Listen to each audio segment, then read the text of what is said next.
सम्भाषणसन्देशसंस्कृतमासपत्रिकायां प्रकाशितानां बालकथानां ध्वनिप्रसारणम् इदं बालमोदिनी इति।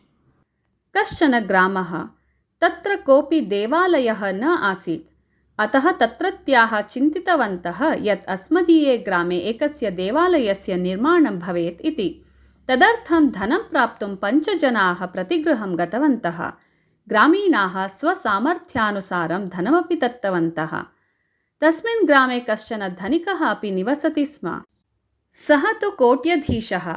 आयोजकाः तस्य गृहं गत्वा देवालयनिर्माणाय दानं प्रार्थितवन्तः। तदा सः पृष्टवान्, अहं सर्वाधिकं धनं दास्यामि चेत् देवालये मम नाम्नः टङ्कनं भवेत् किम्?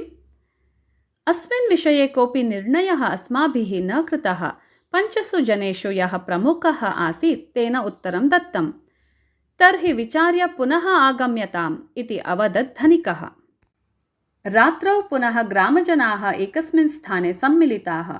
धनिकस्य गृहे या वार्ता जाता तस्याः विषये चर्चा अभवत्। चर्चायाः अन्ते तैः निश्चितं यत् यः अधिकं धनं दास्यति तस्य नाम्नः उट्टङ्कनं देवालये भवितुम् अर्हति इति। अपरस्मिन् दिने आयोजकाः धनिकस्य समीपं गतवन्तः। ह्यः रात्रौ कृतं निर्णयं श्रावितवन्तः च। धनिकेन 1,00,000 रूप्यकपरिमितं धनं दत्तम्। धनसङ्ग्रहणकार्यसमाप्तेः अनन्तरं धनदातॄणाम् आवली सज्जीकृता। धनिकेन सा आवली दृष्टा। तस्याम् एकस्य साधारणस्य कृषकस्य नाम अपि आसीत्। तेन कृषकेण 1,000 रूप्यकाणि दत्तानि आसन्। तत् दृष्ट्वा सः धनिकः आश्चर्यान्वितः जातः। तेन विचारितं, मम सविधे तु कोटिपरिमितं धनम् अस्ति, तथापि मया तु केवलं 1,00,000 मात्रमेव दत्तं। किन्तु तस्य कृषकस्य आर्थिकी स्थितिः तु शोचनीया एव। तथापि तेन 1,000 रूप्यकाणि दत्तानि। मत्तः अपि तस्य हृदयौदार्यम् एव अधिकम्। आर्थिकदृष्ट्या तु अहमस्मि धनिकः, किन्तु वास्तवतया तु सः एव धनिकः।